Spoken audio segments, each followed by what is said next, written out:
et bienvenue dans ce 4e jour de challenge pour apprendre à classer et gérer ses papiers. Si tu as manqué les 3 premiers jours, voici un bref résumé. Le premier jour, nous avons simplement rassemblé tous les papiers en un seul et même endroit. Le deuxième jour, nous avons jeté tout ce qui était facilement identifiable comme papier à jeter. Par exemple, les prospectus, les tickets de caisse ou les calendriers des années passées.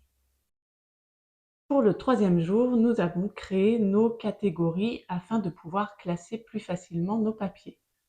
Par exemple, on a créé la catégorie assurance, la catégorie banque, la catégorie travail. Vous pouvez aussi identifier des sous-catégories. Pour ce 4e jour, nous allons réellement trier les papiers administratifs, ceux pour lesquels on a un délai de conservation légal. Comme je vous le mentionnais hier, il existe un site gouvernemental qui recense ces délais de conservation. Lorsque je me rends chez mes clients, j'arrive avec mon tableau de synthèse de ces délais de conservation qui se présentent comme ceci. Cela me permet de voir en un coup d'œil quelle catégorie est à conserver pendant combien de temps. Aujourd'hui, vous allez donc devoir reprendre chaque papier un à un et en fonction des délais de conservation légaux, choisir si vous allez garder ou non le papier en question.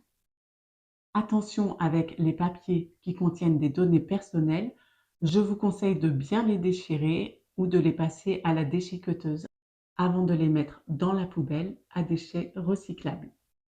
Cette tâche est un peu fastidieuse, mais c'est celle qui va vous apporter le plus de bien puisque vous allez éliminer énormément de papier si vous ne faisiez pas le tri régulièrement. La tâche d'aujourd'hui vous prendra peut-être plus de 10 minutes. N'hésitez pas à faire des pauses et à reprendre plus tard. Mettez de la bonne musique, pourquoi pas, et lancez-vous. Bon courage et je vous dis à demain pour la dernière étape.